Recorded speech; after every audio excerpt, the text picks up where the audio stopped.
Could you tell us a little bit about your story? Where did you start? What was your career path? How did it change and grow? Sure. So I'm Jacqueline Shawless, the excitable introvert, and I work with introverted women to embrace their awesome.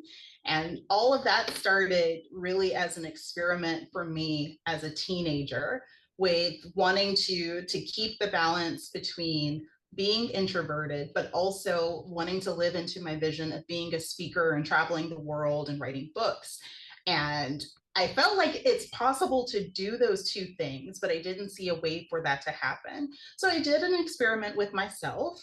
It worked out beautifully. I was able to publish books. I was able to do international speaking, paid for college through speaking engagements, so on and so forth. And that was honestly the little seed that grew into my company now, which is Awesome Enterprises. And so the work that I do with executives for Fortune 500 companies, I work with different organizations from inner city teenage boys to Fortune 50 executives and everything in between. It all basically goes back to that experiment where you are using your introversion as your superpower and you're using that internal processing to show up more powerfully in the world. And so that's like the long and short of it. It's just been a continuation of that. There have been some like offshoots of it with books that I've written, for articles that I've done, and even now with the nonprofit that I started in West Virginia. All of those are little baby offshoots from that. That's really how it started and kind of where it is now.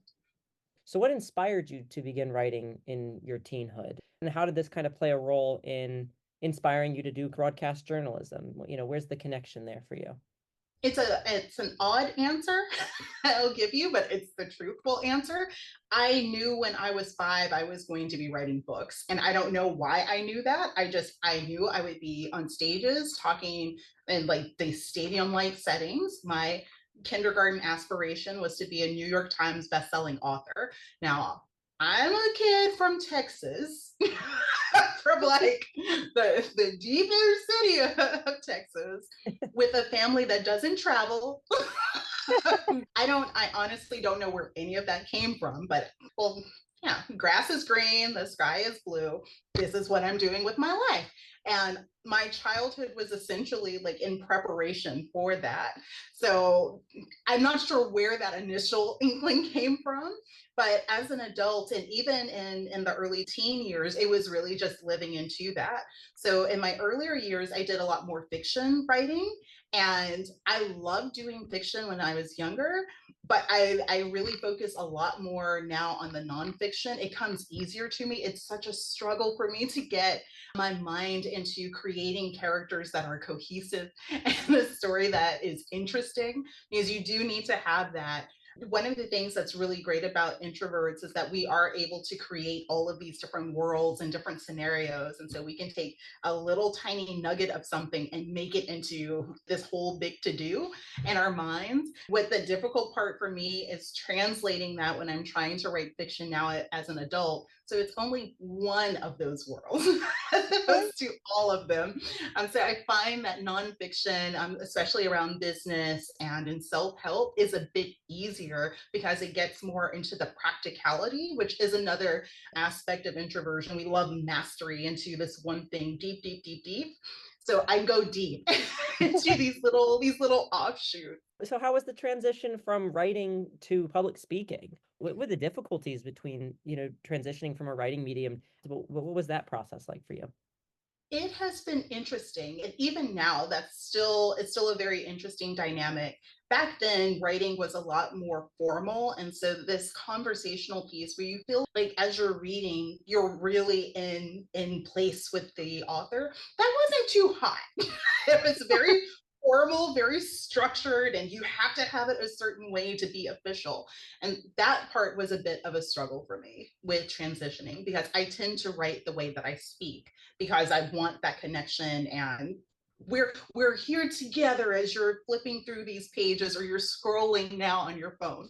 So that part was a bit difficult because for the public speaking portion, doing competitive speaking and even just doing workshops and what have you have your structure and you have your things that you're getting across. You have that ebb and flow of reaction and interaction with your audience that you don't necessarily have in your book. You kind of have to create what you hope will be that interaction. And so it was a bit of a challenge for me to juggle those two within the constructs of it has to be formal, it has to be this certain way. And I'm not really formal. In making that transition between public speaking and writing and then back again, because I had that structure, it made it easier later on to be able to ebb and flow. So that kind of goes into my next question then. So you assist in some pretty massive companies.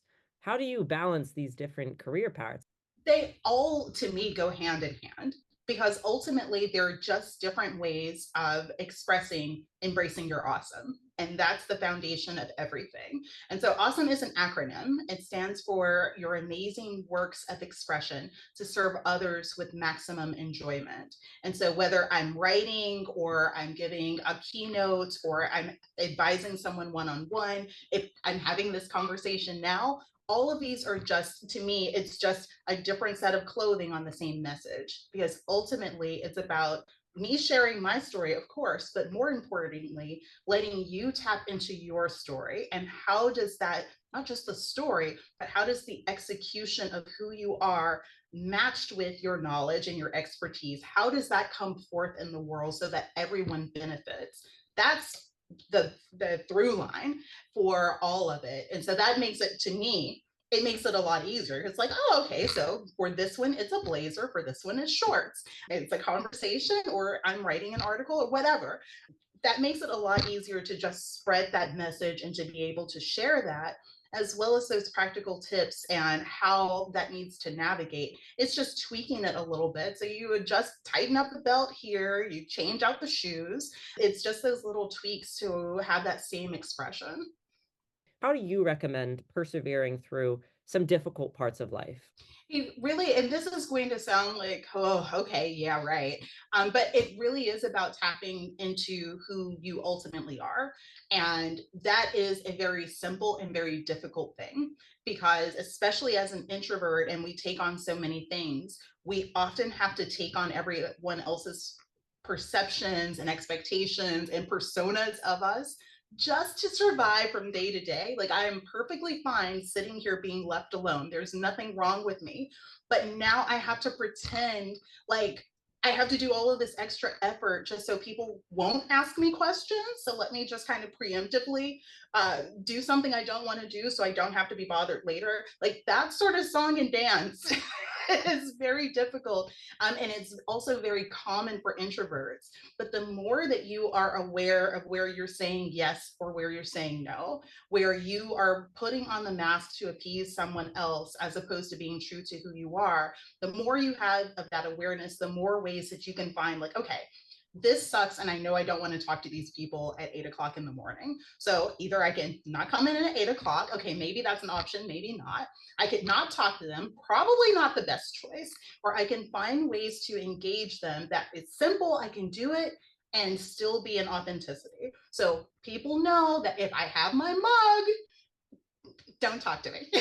When my mug is finished, I will have a conversation. I will be delightful, but do not bother me before then. These sorts of, and that's just such a little throwaway thing, but it translates into much bigger pieces where the opportunities that you decide to say yes to are not, the environments that you put yourself in, whether it be professionally or personally, who you let in your space, all of that goes back to that awareness of self and allowing yourself to have that space to say, this is who I am, this is how I show up.